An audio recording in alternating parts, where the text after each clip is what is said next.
What's up, everybody? It's John Morgan. Listen, I want to just say thank y'all to everybody who has been supporting this podcast.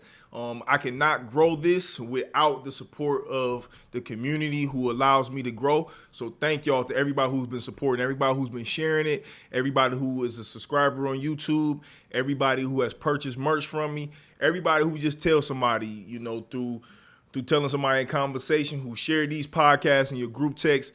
Thank y'all. I cannot do this without you guys, so thank you for that. Right now, we want to ask for a specific type of support right now. If you can, stop what you're doing. Yes, you right now. Stop what you're doing. Stop what you're doing right now. Go to the YouTube channel and subscribe. Become a subscriber to this page, the Live Your Purpose Podcast YouTube channel. Become a subscriber. Like, share, tell somebody about it. But stop what you're doing right now. Go to your YouTube page and become a subscriber. Click it. Click subscribe on the YouTube page and become a subscriber of this page. It allows us to grow, and it allows us to touch different reach for different people. So please, if you call yourself a supporter, if you want to continue to see us grow and continue to see us build, stop what you're doing right now. Go to YouTube. Click that subscribe button.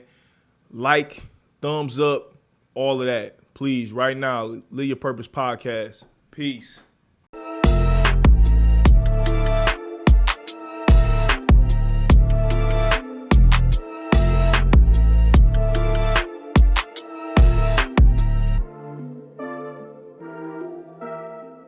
Welcome, everybody, to another episode of the Live Your Purpose Podcast. I'm your host, John Morgan Jr. Before we get into who our wonderful special guest is for today, man, I just want to say thank you to everybody who has been supporting the podcast. I continuously get wonderful feedback. Everybody who checks out the video, everybody who checks out the audio. Thank you for that. Thank you for all the previous guests we had. We just dropped our latest episode with Ashley and Brian Chia, available now on our YouTube channel, the Live Your Purpose Podcast YouTube channel. It's also available on Apple Podcasts, Anchor, other different places where you get your audio podcast. So please do me a favor, go to the YouTube channel now, like what you see, subscribe to the YouTube channel, subscribe. We trying to get these folks out of all the money they gonna give us, but we need your help from the supporters. So please go to the YouTube channel and subscribe to that channel. For those who do not know and just joining us for your first time, Live Your Purpose Podcast is a space where we want to highlight our entrepreneurs first. It's a space where we try to highlight, people who we know who are currently living their purpose, but specifically Black entrepreneurs. We want to be intentional about shedding light on people who are living their true selves, but as well as doing some things that's ultimately serving and helping people, because we want to be able to inspire each other and ultimately lift the consciousness of people to allow them to live their healthiest lives. So that's what the Live Your Purpose Podcast platform is all about. It's been built off of that. And we're going to continue that, we're going to continue that method by highlighting as many wonderful entrepreneurs and getting rundowns on their stories to really be able to shed some light on them. And, show love, man, and be able to, put a spotlight on people doing big things. And so without further ado, this young lady who we have right here is doing just that. And it's so crazy, it's so divine how the podcast has worked out for me, because I've been able to highlight people whom I have relationships with, people whom I know, some people who I do not know, and I've learned a little bit more about them from being on the podcast. And this young lady who I have on the show right now, like, people say this, and it's a lot of, cap, it's a lot of, little gas when they say this, but I've literally seen this young lady grow up. I remember her being a little girl with her and her sisters and her parents in church, and she had on this, they used to wear these white dresses. I'm like, man, they dressed up every week, used to be clean in these white dresses. And it's so wonderful to see, her continue to grow and continue to thrive and to be a successful business owner today and an entrepreneur. We have Miss Savannah Griggs, the CEO and founder of Sweet and Savvy's Cake Shop, ladies and gentlemen. What's up, y'all? What's happening? What's going on with you? How you doing? Nothing. I'm doing good. How are you? I'm wonderful. Thank you so much for coming on. Thank you for having me. Yeah, it's so funny because when I reached out to you to be on this, I told you, it was right after your Akron Beacon Journal article came. I'm like, man, she gonna think this is so lame that I'm hitting her right after the, right after she been highlighted. But I have been wanting to, reach out to you, because I've seen you from afar, doing your thing. And you know, I'm a customer too. I'm a consumer of your products. true. You feel me? So Yeah. you know what I'm saying? I wanted to highlight you doing your thing. So thank you. I appreciate it. Yeah, no problem. So listen, the way that we do it here is I want to get into your story a little bit. I ultimately want to touch on your business and things like that. But I want to talk about you. I want to Okay. talk about Savannah. So let's start at the very, very beginning. Growing up right here in this city of Akron, Ohio, you know, you're a little bit younger than me. So I'm always interested to just hear people's perspectives. Like when you reflect back on your time just coming up here in this city and just growing up here in Akron, what do you reflect on? Like what stands out to you being a youngster growing up here? So the biggest thing for me was definitely always like LeBron, of course, you know, Facts. LeBron, because I didn't really grow up in the city of Akron. So we just went to church there. Like my parents grew up there. So we really didn't get out to the city. But like I have always loved the city of Akron. Like I think the biggest thing for me, like even at a young age up to now, you can see how quick we come together for each other. Like, you know, on Twitter, when you see people from Cleveland trying to dog people from we don't Akron, play we that. hop on their back Yeah, that's a so fact. quick. That's a fact. So that's like one thing I've always loved about Akron. Like you don't always think the support is there, but like we are down for each other, like no matter what. So that's always been big to me. That's so real, and especially with the Cleveland and Akron dynamic, because like out of towners, they don't understand it, but like we know that there's a distinct difference in people from Akron and people from Cleveland, Right. and we are quick to defend our own, Yeah. especially when it comes to LeBron. Right. So that's so real that you say that. You know what I'm saying? So that's crazy that you even mentioned that, because yeah, around the time when you were coming up, Brown was I'm sure he was probably like, was he in Miami then when you were a kid, or was he still in Cleveland? He was still in Cleveland at the time, and then Okay. it wasn't until I think I was in maybe like middle school when he went to Miami. But even then, when he came back home, he had made a comment like, you know, Cleveland, this is for you or something like that, and everybody was from Akron was like, wait a minute, no, it's not. Yeah, This is yeah, for yeah, yeah, Akron, yeah, that's and a like fact. we always say that every time he says something, it's like, oh, he's not talking about Cleveland, he's talking about Akron. Yeah, Like, yeah. don't let the location fool you. Right. He is talking about Akron, That's a Ohio. fact. That's a fact. That's so true. That's so true. We are coming out of a crazy year. You know, the Yeah. pandemic is still ongoing, you know, currently now, but 2020 was wild, you know what I'm Yeah. saying, to say the least. And I'm interested to know, like, what did you learn about yourself? Like, what did you grow and see yourself, you know, kind of like, you know, you evolved into doing some things differently, you know, due to the pandemic, or, you know, you learned some things about yourself that you didn't know. What did you really learn about yourself, you know, after this crazy historical year? I guess for me, the one thing I really learned is I cannot live without a hairstylist. I was going through it when they were like, no hair appointments. But on the real, I really like that I got to spend more time with my family. That was so big for me. And it was like, okay, at first it was really hard. Like even going to Walmart, my parents were like, why are you going to Walmart? I'm like, I need to go to Walmart. But like, you know, we would have days we would just sit down, we would eat, you know, watch movies. And that's things like we used to do. But it's been so long. Everybody's schedules are different. We all move different. Now it's like we didn't really get that time anymore, so it's nice to kind of get back to those quote unquote like family values, family traditions. So that was one of my biggest things, is like how much I really valued family. Yeah, that's so true. I mean, you know, even when I talk to elders, you know what I'm saying, people have never seen anything like the pandemic. Right. And I know for myself and my wife and my just immediate family, having our first child during the pandemic, I would have never got a chance to sit home with a newborn if it wasn't for the pandemic. Right. So it allowed us to literally grow together. And Together. like, yeah. Yep. So that's very true. Who were some of your like earlier influences of just like entrepreneurs or just creatives? Like even if you didn't even realize it back then, but now you look back on it like, dang, like I like what I was seeing this or that person do. I'm gonna always put Bron first. Good answer. Definitely Good answer. Bron, especially because he always, like, you're always gonna hear just a kid from Akron, and I think that's so big too, because we see so many kids from Akron like really out here doing it in different types of like forms and fashions. Whether it's you're out here doing stuff for fashion, podcasts, you know. Whether it's baking, cooking, like it's a lot of people from Akron doing a bunch of stuff and like really doing it. And so that's always been big. I've always been a fan of Michelle Obama, more of like, not so much from an entrepreneur standpoint, but just more of like the grace and the eloquence that she carries. So that's always been big to me. Like even in my business, it's like, okay, certain things I'm not doing, certain things I'm not accepting, because I want to carry the same grace, the same eloquence that these women do carry, that all these people look up to. So that's always been big to me. An entrepreneur, I'm trying to think. That's a good question. I'm just waiting for you to say one. I don't know. You ain't even said your dad. Oh. I can't believe you ain't said your daddy. We might have to cancel and start over.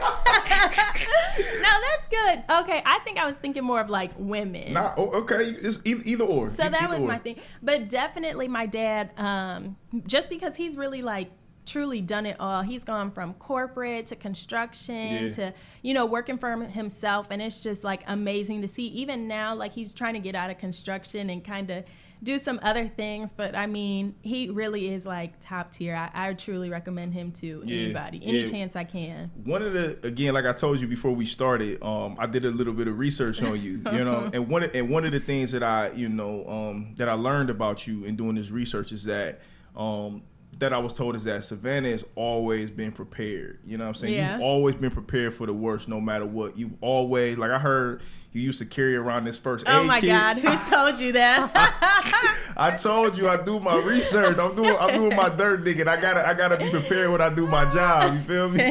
They said you used to carry your first aid kit, and like you used to have different sizes of Band-Aids. No matter what the scenario was, you was gonna be ready.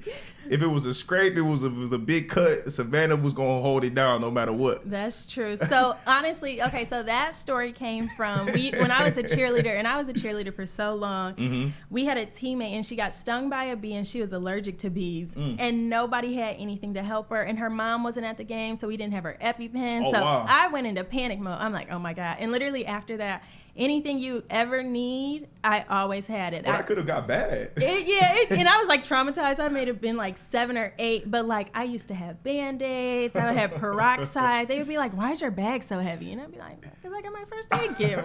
Like, what do you mean? And it's so funny because growing up, I used to always say I would be a doctor, and then I took a couple college classes. I'm like, that might not be the field for me. But honestly, I've always had a love for taking care of people too. So I think that kind of comes with it, but I still keep a first aid kit. Well, even the reason that I mentioned like your preparation is because like from a distance, that's kind of like one of the traits and strong points I know about your father. Yeah. Like I remember when I used to work at Lowe's when I was like 18, 19. He would come in early in the morning and be like on point. He would have his checklist down to a T of him just being prepared. He knew what he wanted. He was coming to speak. He was speaking with confidence, and he knew what he wanted. Right. So I would just imagine that's just something that you probably, may have picked up from him as well. Yeah, and it took a while for me to grow into, especially after college, because during college I used to procrastinate like crazy. And it was because, like, I always felt like when I procrastinate, I really do my best work because it's like I got a short amount of time. Like I work best under pressure. Yeah.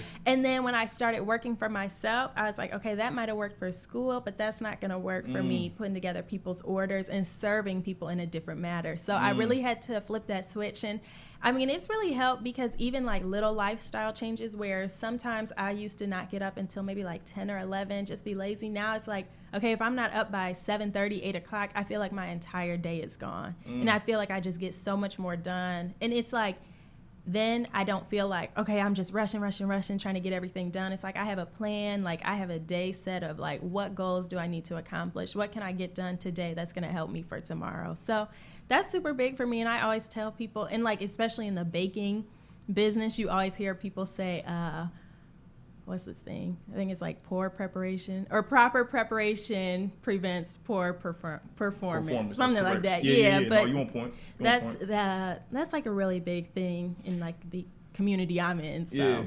that's powerful. Tell me what else you think you've learned along your journey, in business, that some things that used to serve you prior to being in business, just in like everyday life, that you've learned that in business and just working for yourself, that shit don't fly on this side. Yeah. Like what else have you learned? So I would definitely say time management. Like you really realize, like you really start to feel like, okay, it's not enough hours in the day because you have so much on your mind. And I think as entrepreneurs, for anybody that says, hey, I'm an entrepreneur, I run a business, I work for myself, it's like our minds are running constantly all day. And it's days where like I'll get up in the morning and my dad will be up and he'll be like, how'd you sleep? And I'll be like, good, how'd you sleep? He's like, oh, I've been up since 2:00 in the morning. I've been doing work, research. And I'm like, it's just because our minds run like that. So like time management, super duper big.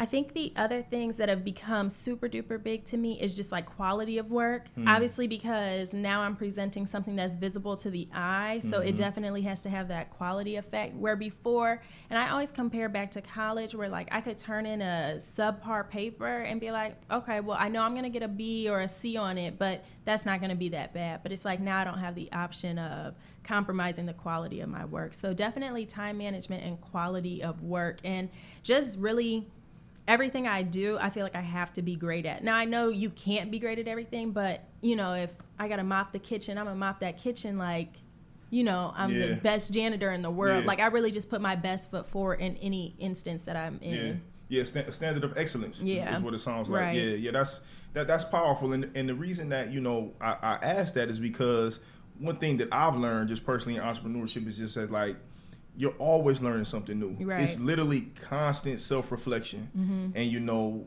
if you are not being intentional about looking at what you can improve on, not only is it a possibility of your business not succeeding, but, when you're serving people, that is going to show, your customers and your people who, who consume and, who support you are going to notice that as well. Right. You know what I'm saying? So that's super important that you to hear you speak on that.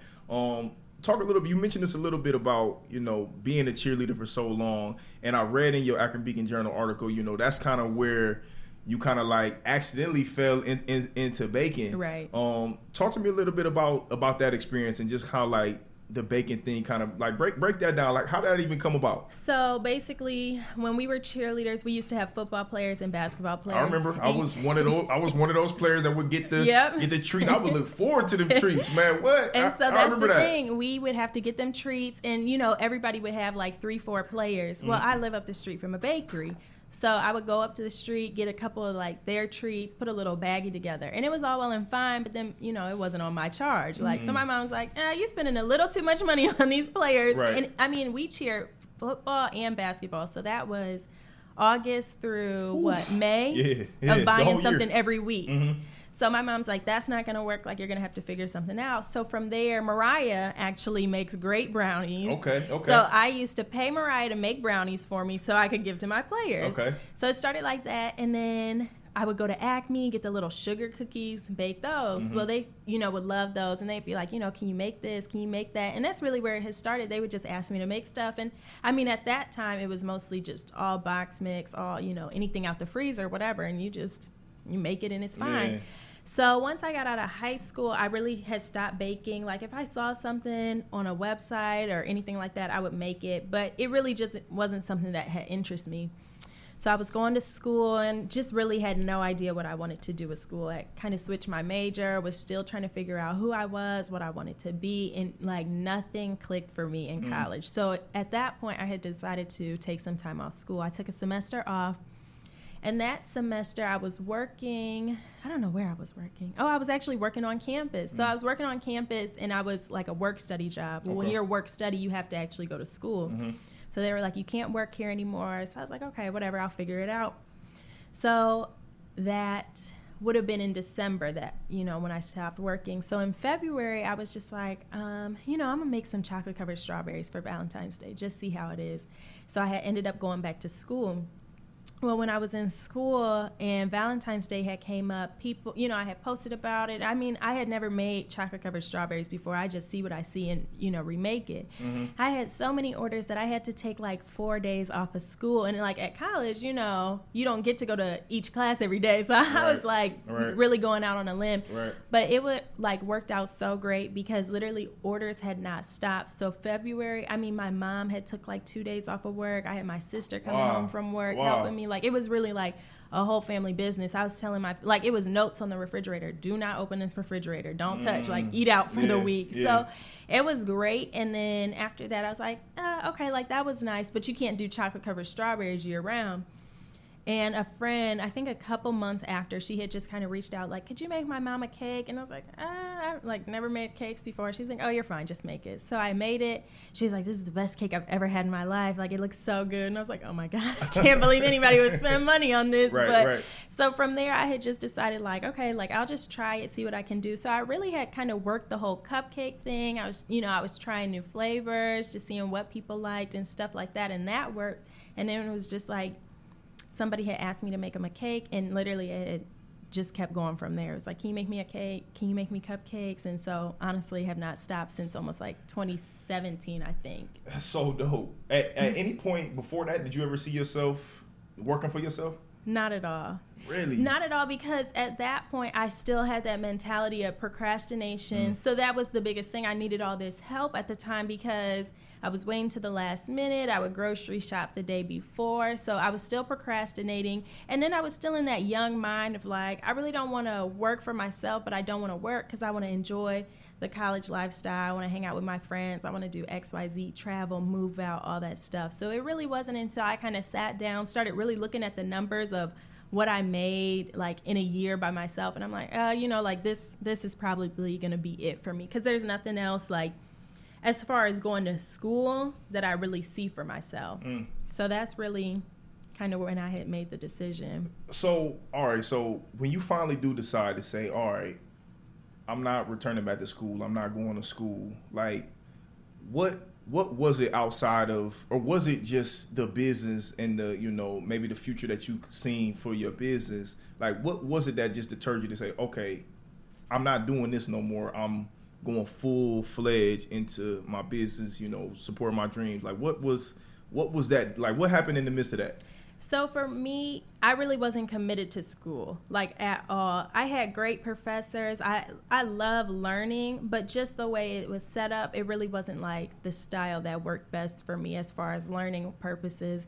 And so when I was in school, I just didn't know what I wanted to do. So, I hate math. Like, truly, I hate math. And that becomes a big thing when you think about, okay, well, when you say you want to be a doctor, you're going to have to get over not liking math. Like, science, I'm perfectly fine at. Sit me down in front of some algebra, I'm like, there's nothing upstairs in my head. So that was a big thing. And then I had went into communications, and I actually wanted to do sports broadcasting. But I'm a little picky, and I really only wanted to do sports broadcasting for maybe like football and basketball. But I'm like, you got to know a little bit of everything. Yeah, so I was like, okay, that didn't really work. And it was so crazy because I was really in my last like 2 semesters of school, and I had switched my major because of anything else that I would really want to do would be like be a teacher. And I think my mom almost had a heart attack when I told her. She was like, why would you do that? And I was like, well, I just don't want to be in communications anymore. Like, it's just not for me. It's too broad. And that was the thing. I was actually looking for different jobs and, like, what was available. And because I was kind of so late getting into the game, I really didn't have any of the prior experience, like internships and working with local teams and stuff like that. And I was like, I just don't want to do this anymore. Like, I really can't see myself doing this for the rest of my life. And I've always been great with kids. So that was kind of like the leading into deciding to go into early childhood education. And of course, that's when COVID happened. So we were in school. I was doing great. It was going great. And then COVID happened, and they were like, okay, you're doing online schooling until further notice. And I said, well, y'all might be, but I'm not. Yeah, I ain't signed up for this. I ain't signed up for that. Like, I'll see y'all, when you go back in person. And surprisingly, obviously during COVID, you're not supposed to be having any parties. You're not supposed to be doing get-togethers. I think 2020 was the best year I had in business, which it was so surprising because I'm like, why are y'all buying all these cakes? Like, y'all are not supposed to be having no parties. But it really had worked out. Like, I can't be mad, but... So you was the person funding all these parties. You was having parties. They was coming to you. For real. And I was telling people, like, don't tell nobody you got this cake from me because I don't want anybody coming after hilarious. Me. But, yeah, it was, like, a great year. And, like, we did go back and forth. Like, it was really hard because my parents, they hold value to getting a college degree. Like, it's really big for both of my parents. And after a while...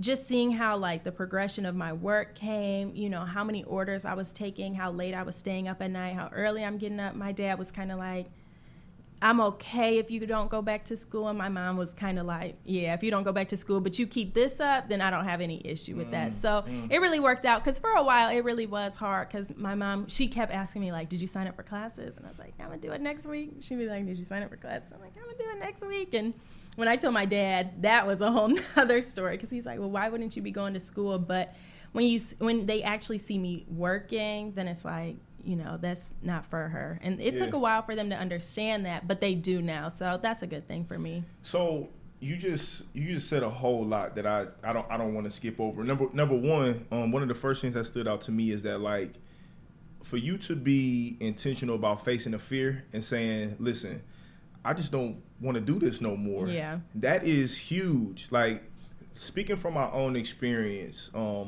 I was in and out of college for a long time. Mm-hmm. You know, I'm talking about on and off for 10, 12 years. Right. And really trying to figure it out.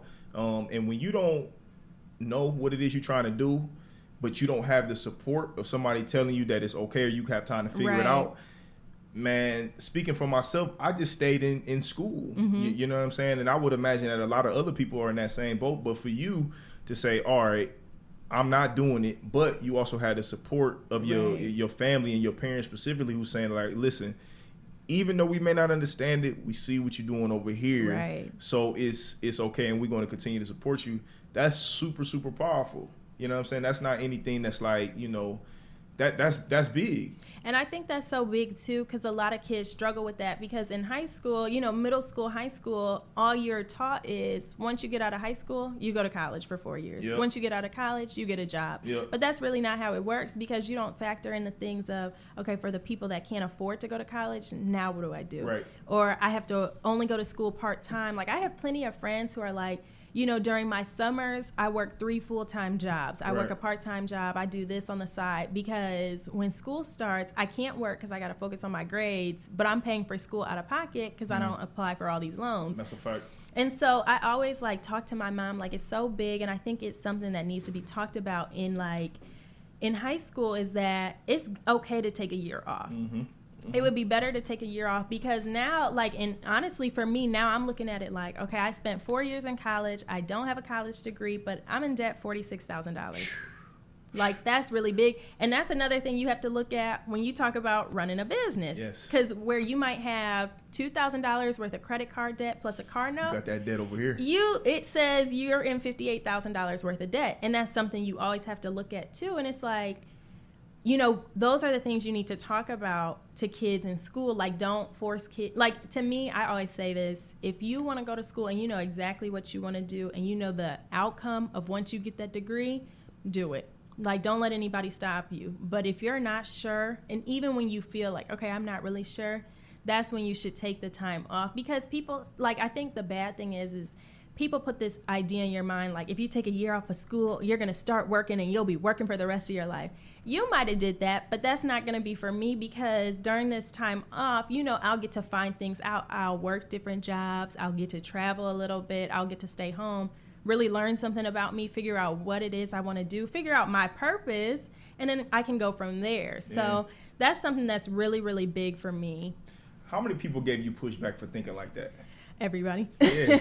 Really. And honestly, I got a lot of pushback for thinking like that. I explained that to a couple of high school, like, guidance counselors. I remember that. They used to always ask me, you know, what do you want to do in college? And I'd be like, I have no idea. And they'd be like, well, you know, just go get your gen eds out the way, whatever. And then, you know, we'll check back in with you. You never hear from them again. And then, you know, you talk to a couple college professors, and not that you explain that to them directly, but like when you kind of have that conversation, they're like, yeah, it's just, you know, you just need a college degree. And so, and that's, this is another reason why I wanted to have you on here, because I want to highlight young people, like, you know, because I share the same sentiment in that, like, you know, but again, I have the experience to back it up. Right. You know what I'm saying? Like, I know for a fact that the return on investment of going to college, when you accumulate all the debt, when you look at what your salary is going to be, right, it don't make sense. Right. You know what I'm saying? And the whole idea of it really is bullshit. You know what I'm saying? When you break it down, unless you know what you're going to go to school for, unless you can go to school for free, and unless your return on your investment for whatever time you're putting into school, whatever your career is going to be at the end, if it pays off, that's something different. But the majority of college students, that's not the way it works. Yeah. And, you know, when you have that thought process, you're going to get resistance everywhere. Every time. Yeah, everywhere. And that's what I was looking at, too, and I would explain that to my parents because I think for sports broadcasting, like, the average salary is anywhere between, like, $30,000 and $35,000. Well, you can work that working a regular full-time job at home. So you're telling me I spent $50,000 on a degree to make maybe $35,000. Talk about it. And I'm still, like, I'm living paycheck to paycheck, but I'm working 40-plus hours. And that was the thing about sports broadcasting. I think that was really it for me. I was like, sports broadcasting, it's not like, okay, I go in, I do my work, I clock out, I go home. Like, no, you're doing research every single day. And that's just for more people that have that love for journalism, but I really didn't have that. Right. And so I really had to make that decision. Even with teachers, think about all the work teachers put in. And especially on the teacher side, I have the utmost respect for teachers because I know teachers that every school year, they're spending at least $5,000 on school supplies because whether it's the neighborhoods or the district that they teach in, the students don't have that stuff or the school doesn't provide it. So it's like these teachers have to go out and spend money out of their $38,000 salary to prepare for these children that don't have anything. So really when you look at stuff like that, it's kind of like, okay, we got to do something different because this just is not working out. Yeah, it really is. It's a setup. What's up, everybody? It's your boy, John Morgan. Listen, man, right now, as y'all can see, man, I got on the new Live Your Purpose podcast merch, man. It's going crazy right now. The T-shirts. I got the dad hats. People always hit me up. John, man, where can I get it? How can I grab your stuff? You got a website? You got a site? You got a site? How can I grab it? I'm here to tell you, yes, we do have a site. All right? That site is www.lypp.org. O-R-G. Again, it's www.lypp.org. Go to that website right now, man. You can find you can find a link to the YouTube channel. You can find a link to the audio platform, but you also can find where you can shop and grab your merch right now. Again, man, check us out. We got the tees going crazy right now. The dad hats. Expect to see some new products on that site. Go right now, www.lypp.org. Again, man. A lot of y'all been hitting me up, asking me about this link and this site. It's available. So do yourself a favor, go through, support, shop with your boy, spend some money with your boy. I know some of y'all still got that PPE money. Come spend some with your boy, man. Peace. Yeah, it's what you're saying is so profound and it's so powerful. How old are you? 24. 20, I had to think about it. it. What do you think? You know, because again, I'm 32, and my day-to job now, I'm a social worker, and I work primarily in school-based services. And in my day-to-day, you just talked about, you know, what you see teachers usually take out of their own pocket to go bring things in for, you know, the betterment of the class, for the betterment of their students, right? Not to mention the impact of the stress, right? You know what I'm saying, that people are taking on, right? And that's the part that I don't think that our generations before us, you know, our parents and our grandparents and, you know, just our ancestors who came before us, that's not always the part that they have had the luxury of speaking to, because I now understand that their whole idea and their mindset was, listen, you got to do what you got to do to survive. Right. Which I understand, but when you're taking in that much stress of doing something that you don't want to do, it's almost like at what cost? At what cost? That becomes the question, you know. And here, man, I really try to do an emphasis on mental wellness. Yeah. And that's the part of entrepreneurship that I believe is worth the sacrifice. Yeah. And I'm interested to know, the reason I asked you your age is that, like, what do you think the overall feeling is of, like, people in their early 20s, you know, maybe to their 30s, even like some of your closest friends? Like, how do y'all view the idea of getting a 9-to-5, working for somebody else, and like the overall landscape of just like working for yourself? What is that feeling? Oh my God, it's not a feeling at all. And the one thing that I love about our generation, we are for sure the generation like, I will kick this job to the curb and think nothing about it and keep it pushing. And it's so funny because my parents are so like dumbfounded by that whole idea because even like, okay, my mom, she's been at her job for I think 35 years. Yeah. When I think about that, I'm like, I could not even commit myself to a job for that long. Yeah, like, that's a long time. And you know, when our parents, when they take these jobs, they look at it like, okay, well, I have this guaranteed paycheck. I can take care of my family. I have these lifetime benefits. I don't have to worry about X, Y, Z. So at that time, it worked for them. But now when you see like how things are, and you got to look at like the different markets that we're in. So my mom working a job for 35 years, the cost of housing back then, that was fine. The cost of housing now, I can't afford to work a regular 9-to-5 and pay rent. And you see that's all over the news. The average person would have to make $20 an hour to pay their rent. But that's paying rent. That's not buying groceries. That's not paying utilities, paying a car note and all that stuff. So it's like childcare. Exactly. And like even like little things like that. And that was a crazy thing too. A friend of mine, she said during COVID, her child's daycare was open and their prices had went up. And it was like, nobody is open. Like jobs are not open. I'm not going to work. How can I afford to pay more than what I'm already paying? And that's like a whole semester of tuition right there in childcare. So just things like that. I definitely always explain that to my parents because jobs are not giving what they used to give, or like the benefits that y'all had are not the benefits we're getting now. Yeah. And it's like you almost have to fight and go to war for basic benefits from your job. And it's like, what's the point? Yeah. And see, that's what I love about this generation. You know, we get it. Yeah. Like, you know what I'm saying? We see the long-term picture, but I'm now able to understand that, listen, the only reason that we are able to understand that model is due to the experiences that you just spoke of, you know, with your mother working somewhere for so long. Right. Like, you know what I'm saying? Like, for me, my mother worked in the automotive industry. She worked at Chrysler for X amount of years. She worked there for, I think, 15 years, and she was able to retire. That job just up and left. Right. You know what I'm saying? Now, granted, she was able to retire. She had enough service.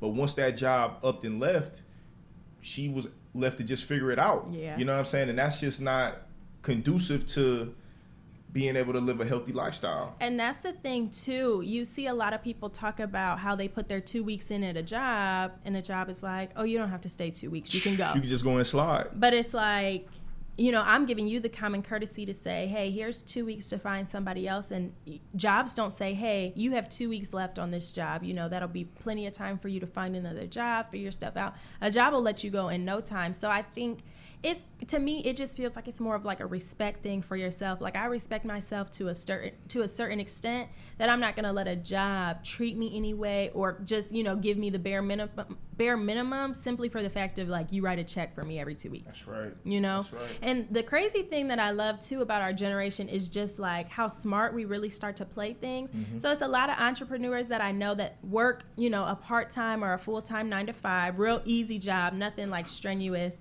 for the benefits.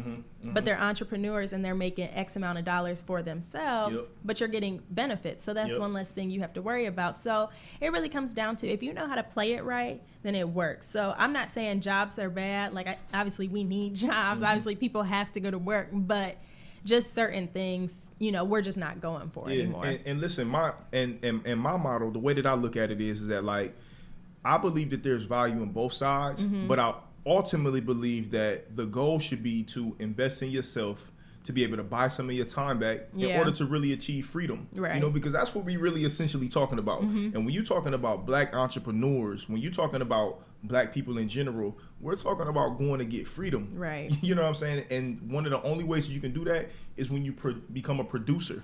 Yeah. And you have to, you know, work for yourself, you know, to do that. Talk to me about YouTube University. I'm a proud graduate and alum of YouTube University too. Talk to me about your experience and just like diving deep into YouTube. So YouTube has always been around. Like, obviously, we used to grow up watching music videos on YouTube and stuff like that. But it really wasn't until maybe like the past 5 or 6 years that you realize how much is on YouTube to actually learn. And it's crazy because, these kids I babysit, when you ask them, what do you want to be? I want to be a YouTube star. I want to be an Instagram star. I'm like, oh, they didn't have that job available when I was a kid. But it's available for them to do that because the resource is there. Like, and you see, it's kids making crazy money on YouTube, and I'm like, how are you 13 making 3 times what I make from YouTube? So YouTube, I really it's another resource that you really just have to utilize. You can go on there and watch videos all day long and just find stuff out.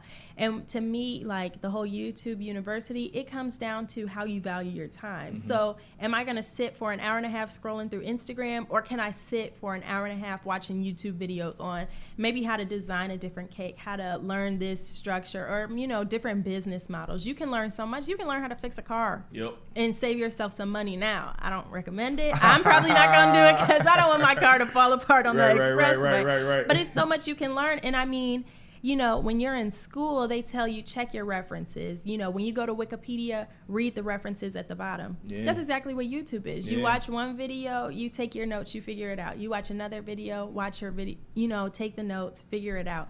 And you compare, and eventually after watching so much, you're like, okay, this is the model that's going to work.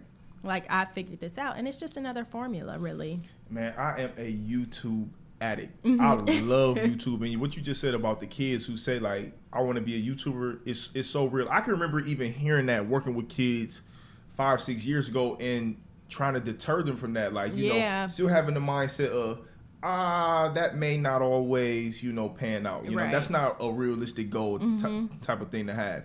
But now, like, we should really be, advocating, and pushing that for them to learn it. Like, what I'm saying, when it comes to like YouTube, I've learned everything from YouTube. I learned how to set up a podcast, how to grow a podcast, how to, like, first off, my intake on different podcasts and just different information is all from every aspect comes from YouTube.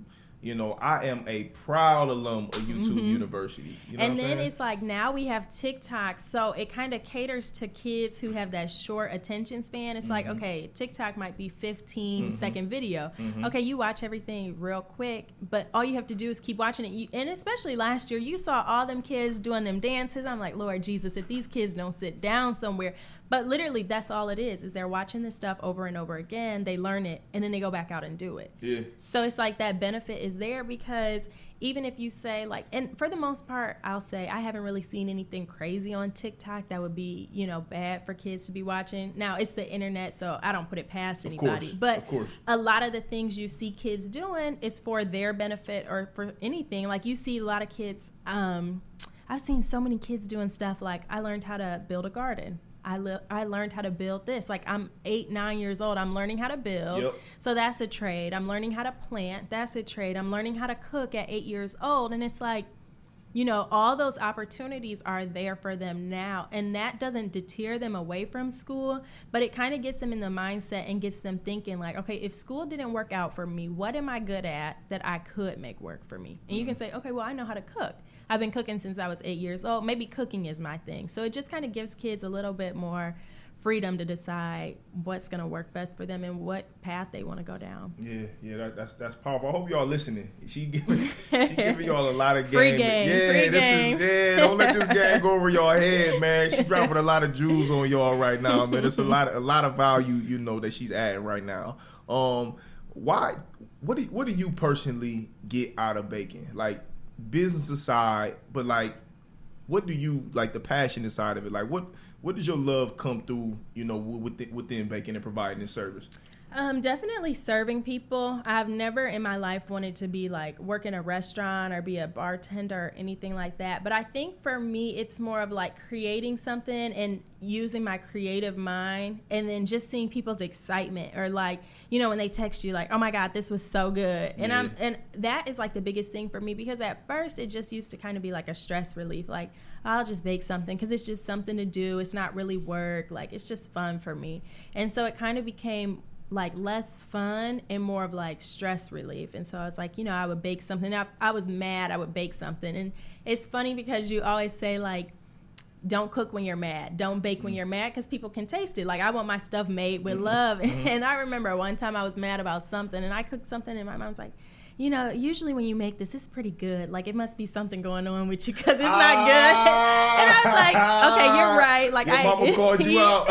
And I was like, yeah, I am. Like, I'm just not having a good day. And so she was like, okay, it's fine if you bake for stress relief, but make sure you're not selling the stress relief baking. But really, it's more of just like, it's really fun to be creative, because growing up, I really struggled with like, I'm not really artsy, so drawing really wasn't for me. I couldn't, Brianna, she's great at fashion, so Brianna can sew a dress together. I don't really have that. So it's like, okay, I found where I can be creative, and that's fun in my mind. So that's really what it is for me. And that's so important to even hear you say that. There are so many different avenues of being creative. Right. And I'm similar in that. I never looked at myself as being a creative or just having, a creative spirit. Because for me, my path was always sports. So if it was just working a job, to me, that didn't automatically correlate to being creative, because I thought being creative was music, art. Yeah. So, you know what I'm saying? Something in that vein. But creativity is more intrinsic. You know what I'm saying? Everybody has some level of, creativity in them. And, when you're talking about things from like a spiritual standpoint, we are descendants of the Creator. Right, you know what I'm saying? exactly. So we absolutely have creativity within us. Yep. You know what I'm saying? So that's super powerful to hear you say that as well. Talk to me about 5, if you had to break it down in 5 values or principles of entrepreneurship from your experience, what would they be? 5 values of entrepreneurship, or principles, just things that you live by and that you would share with somebody. Say, hey, these are the 5 things that if I had to share with you that could help you, these would be the 5 things. Okay, the 5 things for me, honesty and integrity would definitely be the first. Just always, because you're going to have upset customers. I have them. So it's like you really got to know how to deal with them. Or even just being, like, for me, being honest, like, hey, I had a bad day yesterday. I'm running a little late. Can I give you half off of your order? Do you mind if I drop it off to you? Because I'm running late. I need just a little bit of extra time. And people will work with you. I think that's the problem, is, like, for so long, people think, okay, if I lie, I can give myself some extra time. If you tell the truth, you will get the extra time. People will work with you, and people don't have a problem because you were honest and upfront with them. So I would just say being honest and having integrity about your work would be the first one. The second one, definitely staying true to yourself. Your values, whatever you value personally, that should reflect in your business. You should have sent me this question yesterday. No, you good. We want the on-the-fly answer. Come on, think about it. You got it. Okay, honesty, no rush. Integrity, being true to yourself. That's what, 2? See, this is how you know you get real answers, when you make people think on the spot. This is true. good. Yeah. That's kind of hard, because I mean, just like having my dad, that's always been his thing. It's like integrity, and that is like one thing we really like pride ourselves on. Because even if he says, okay, I'm going to build this deck, and somebody says, hey, I'm not really happy with the deck you built. Like, he's not like, oh, well, I built it, it's done. You just got to live with it. It's not like, no, I'll go back, I'll fix it and make it what you want. You paid for it. Give us one more. Give me some options. Let me think. Okay, so I'll say like one for me, like one value that I try to really lead by is faith, persistence, self-determination, understanding that like everybody is not going to see and understand your vision. Right. You know what I'm saying? But you have to stay committed and persistent, you know what I'm saying, in your walk. No matter what. Yeah. Because this is not set up to be a linear process. Yeah. It is going to be constantly up and down, trial and error. That's just the way it goes. You know what I'm saying? So from those, I would definitely say, okay, so I'll give you 3. I can see. So I'll say 4. So I would definitely say honesty and integrity. What was my second one? Staying true to yourself. Definitely faith. And I would say just a commitment. If you say you're going to go into entrepreneurship, it's not, okay, I'll just do it on Mondays. because that's not it. It's not, oh, I'll just do it Monday, Wednesday, Fridays. That's not it. It is constantly Monday through Sunday, Monday through Monday, Tuesday through Tuesday. It is non-stop. And you have to be committed. Even when you get bad customers, even when people give you bad reviews, you have to say, I am so committed to what I am creating that no matter what people say, as long as I'm true to myself, committed to my work, I'm honest and I have integrity and I'm trusting and believing in my faith that this is going to work out for me. So those are really like the biggest ones for me. And that's something that you have to keep in the back of your head all the time. Because if you let that little stuff like get to you and you kind of start letting these values and these principles go, you will give up. Mm-hmm. And then you kind of will start to look back and you don't look at the progress you've made. You look at everything you haven't done, everything you haven't completed, everything so-and-so did in your field, but you didn't get a chance to do. Yeah. So it's really important to keep yourself grounded in whatever your entrepreneurship and business values are. It is so important to stay grounded in all of them. Yeah, that's good. That's powerful. See, you did it. You provided us a 5. I feel like I'm in school again. Yeah. Talk to me a little bit about being a young Black woman in this space, and like, have you seen support, from maybe your peers? Have you, in reading your article, I know one of the things that stood out was like when you went to go look at your buildings, it was obvious that when you got a quote or an estimate on the building, it was much different than when you went with your dad or when your dad went on his own. Yeah. So just kind of talk to me a little bit about your experiences being a woman and being a Black woman in this space. So obviously, like, I don't always let the minority and like the things that they try to set up against you come against me. Absolutely. So I try to use that as my advantage. Like, that is like, I take pride in being Black. First of all, I take pride in being a woman, mm-hmm. and I take pride in being a Black-owned female business. Mm-hmm. So I use that to my advantage, but definitely, like, you're gonna face the struggles, especially because you're Black. Like, we're already thought of as they're not going to have the money to purchase this building. They're not going to have the credit to purchase this building. So, like, you got to deal with that. And that's why you really have to stay on your P's and Q's with your money and your credit, because it's like, oh, you don't think I can? You think I can't lease this building, but what I can do is buy this building. That's right. So please don't play with me, because I'm really about to embarrass you. Right. But yeah, so that's like one of the biggest things for me is like, I was in this search of trying to find a building, and like, they would say, oh, this building is 1,000 square feet and it's $17 per square foot. I'm like, what kind of crack are y'all smoking? Because, like, what are you talking about? And, my dad, he would call people, and he would never say what the business he was doing was. He would just be like, hey, I saw you have this building. What's the square footage? What's the price? The price would probably be like 3 times lower than what I got. And I'd be like, are you sure you called the right person? He said, yeah, like, same address. Yeah. I'm like, they told you that? It's just a phone call. Yeah. And so, like, me, I'm actually out in the field. Like, I'm going to these places. I'm meeting with them. I'm seeing you face to face. I'm shaking your hand, telling you my business plan, all this stuff. And it's like, you're giving me what price?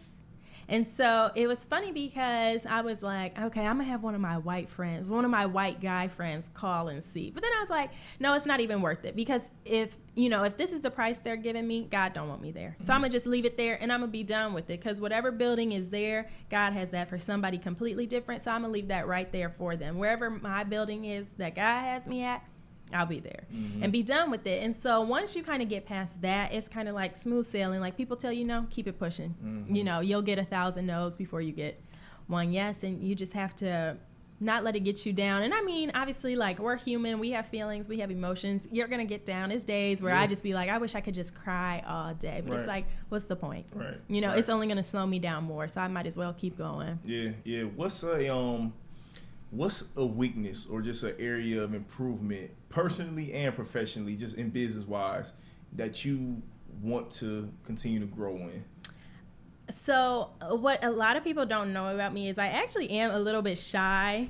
So if I could have my dad go out and do everything, I would love for him to do it. But my dad understands the principles of business. Like, you run the cake shop. I don't. Whatever I do to help you, I'll do to help you. But he's like, I want these investors seeing who you are, not seeing me. I want the landlord seeing you, not seeing me. Now, I'll always be there to back you up. So just like working on my being more personable. I think I'm personable. I just get nervous sometimes just talking to people, because growing up, my dad always tried to teach us business, but business wasn't something I cared about. It wasn't until you start running a business that you really start learning the principles of business. So a lot of things he taught me kind of went in one ear and out the other. So now it's like I'm starting to pick up those things and really adhere to them. But before, it's like the little things he taught me that I could really use now. It's like I kind of got to go back and either have him reteach me, relearn it, or just, figure it out for myself. Yeah. That's powerful.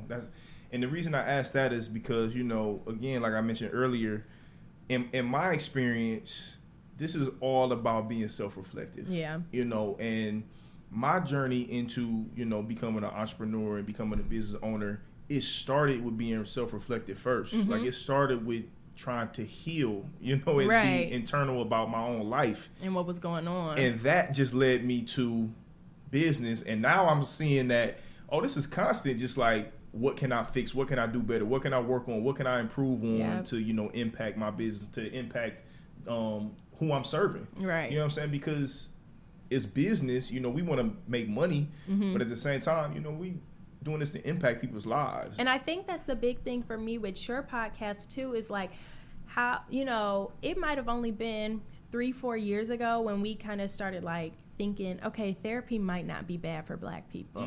So now it's like where we might not know what therapist to go to or how to start looking for a therapist. We have things like this. So it's like, okay, when I feel like I need to talk to somebody, you might not put me on an episode, but it's like, hey, I can talk to you. And so that's big because even people listening, you might not be a baker, you might not be a cook, you might be somebody who wants to be a writer. You're like, okay, I hear these business principles, I hear these everyday principles, what they went through, and I know for me, I might not experience the same things, but I know what to expect because I hear it and I hear what other people go through.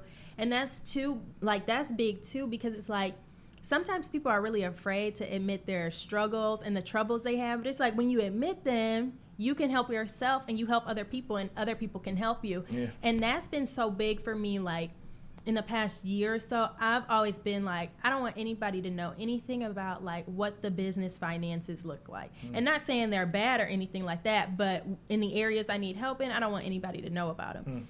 And it wasn't until I started talking about them where people were like, oh, well, we can help you with that. We can help you with that. And I'm like, man, I wish I would have said this 2 years ago, because where I funded this stuff out of my pocket, I could have gotten grants, I could have got loans, stuff like that. So I always tell people, especially when like bakers come to me and they ask me, what are your tips? I'm like, whatever you need help with, admit it and ask somebody, and ask early on, because people might tell you no, but it's going to be 50 people that want to tell you yes, or at least try to point you in the right direction to help you.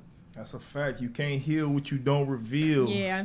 Savannah Griggs, ladies and gentlemen. I hope y'all been paying attention and got your notes out, man, taking all this game in, man. This young lady is powerful. I can't say it enough. The information that you provided us with today, is really going to help somebody. Yeah. And that's what we all about here. Again, man, it's business. We want to be able to make money. We want to be able to grow and expand and things like that. But ultimately, the foundation, the core of what we're doing here is we really want to provide service for people. Yeah. You know what I'm saying? So shedding light on people like yourself allows us to do that. So thank you so much. You were wonderful. Listen, before I get you on out of here, we got like some rapid questions that I'm gonna hit you with. Oh God. You're gonna do just fine. Okay. And I'm gonna hit you with these and answer them the best you can. All right. Okay. All right. So the first question is just something light. What are your goals going forward? Your goals for you personally? Your goals for Sweet and Savvy Cake Shop? Like, what are your goals? Tell us. Okay, so my business goals would definitely be to franchise the business within 2 years of opening. So whatever the opening date is, I'm giving myself 2 years to get a second store open. I really want to get into a airport and that's really not hard, but it's just doing it. My dream baking goal is to make a cake for LeBron and the James family, so I'm got to work on that one. Speak it into existence. But that's like my business goals. I think my personal goals kind of fall in with the business goals. When I franchise, I want to be able to move out of state, so just really working towards that. And I'm working on a fitness goal. I'm trying to lose some weight. So all right. Okay. Those are like my personal goals right now. It's really just to keep the business going and, just keep working on myself. Wonderful. This is kind of connected to the goals, but it's a little bit more depth. What are your intentions? Like, what do you want to be intentional about the rest of the year? We got almost about 4 months left in 2021. What do you want to be intentional about putting out there in the rest of the universe the rest of this year?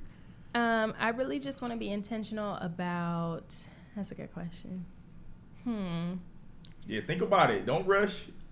What do I want to be intentional about? I try to be intentional in like everything I do, because it's so important not to be so lackadaisical in everyday life, because it's, you can't take it for granted.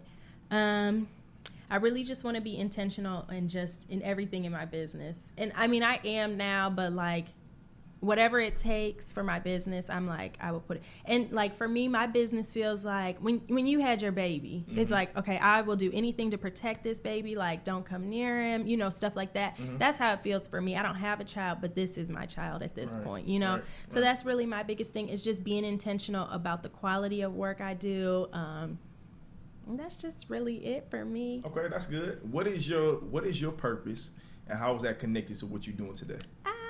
Okay, I had to know that question was coming. You had to know. This is Your Purpose podcast. You got to know I'm going to ask you about your purpose. I definitely think my purpose is to serve people. And you can serve people in so many different aspects. So outside of serving people, through desserts, I serve them with joy too, because I'm in the celebration business. So I love to celebrate. I love seeing people celebrate. And even like, when it's bad days, I'm like, we still got banana pudding for when you have that bad day. I really just want to serve people in every way I can, basically. Yeah. And like through joy, through sweets, whatever it is, however I can help you in mentoring. Because once the store opens, I plan to have a staff. And it's like, I know a few like younger bakers. So like my big thing is serving them in like a mentorship from like somebody they can look at. I don't always have to Google stuff because I have that person right there in front of me. So yeah, that's dope. That's fire.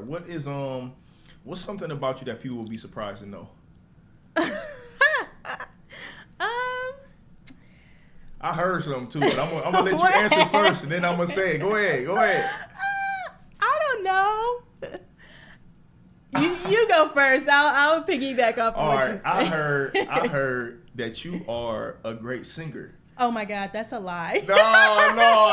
Who told you that? Somebody said it. They were so sincere. They said it. I'm like, what? For real? It's like, no, for real. She can really sing. I said, what? They are lying. I said, all right, let me see if she gonna say it. Because they want you. They were trying to put you on blast. Who is lying on my name? No, I like to call myself, I'm a shower singer. I think I sound great in the shower. Okay, you got the echo going, so you're little background singers. I think one thing that people would be surprised to know about me is I really don't eat sweets. What? I don't even know why. So this is so funny because you like the third person. Like one of the dudes I had on here, Jay Tone, I had him and his daughter on, and Jay Tone runs a dog breeding business. And I asked him this question, I'm like, what some people be surprised to know? He was like, I'm allergic to dogs. Oh my God. What? That sounds terrible. How does that work? How do you not eat sweets, but you providing this luxurious goodness? So like, honestly, the streets? Right. So I honestly don't like sweets. Like growing up, I never used to get birthday cakes. Like I like brownies. So I like stuff like that, like brownies or like a pound cake, Rice Krispie treats. That's always been fine. Like growing up, I think for my birthdays, when I was in school, my mom would buy this whole sheet cake, have it all decorated in this theme, and it would be for everybody else because I wouldn't touch it. But really, I don't like sweets. Like people love banana pudding. I'm like, it's okay. You be killing, you be killing banana pudding on the internet, man. You are not a banana pudding fan at all. She's not having it. She's not having that banana pudding at all. But I think for me, it's always been like textures. Okay. So I'm more of like a texture person. I've never like banana pudding or like cheesecake, stuff like that. I've never really liked. So I obviously am like into it now more because I have to taste my stuff. Because after a while, my mom's like, I cannot taste anything else. Like I'm trying to lose some weight too. And I'm like, girl, I can't do it. Right. But no, really, I never have really liked sweets. It hasn't, I think in the past, during like 2020, obviously like I'm sitting there baking. So of course, late at night, I would pick stuff up and it would just kind of be out of habit. But really, I don't eat sweets. Okay. All right. What scares you? What scares me? Yes. Like, how deep are we talking? However deep you want to go. Okay. However honest and transparent that you want to be. Okay, so on a A lot of people don't listen to this. Don't worry about whatever. Okay, on a non-deep level, bees really scare me. Okay, so I was in the car with my boyfriend the other day, and we had the windows down, and he was backing out the driveway, and a bee flew in the car. Literally, I hopped out of my seat. I was in the driver's seat. I'm like screaming. I'm like, oh my God, please help. So he opened the door. I ran out. He was like, I wish I could have recorded that because there's no way that just happened. I'm like, I am so terrified of bees. You got to be calm when the bees come around. Listen, I'm telling you that, but literally I had an incident 2 days ago when I was out to dinner with some friends and a bee was flying around. I'm swinging, and so I get it. I'm laughing, but I get it. I'd be so nervous around them. But on on a deeper level, I definitely think anybody in entrepreneurship, anybody in business, their biggest fear would be failing or not meeting the goals or expectations that they set for themselves. Or when you want to do stuff to make your parents proud or make your family proud or put your family in a different position, when you feel like you're not really meeting those goals to make that happen, and I think that would be the biggest fear. What about a favorite quote or a favorite scripture, something that you live by, something that you subscribe to that it helps you when you're not having those good days? So my favorite quote would definitely be for every building or for every door that's closed on me, I'm coming back to buy the whole building. And I look at that as more of like, for every no, it's always 10 yeses and stuff like that. So that's probably my biggest thing.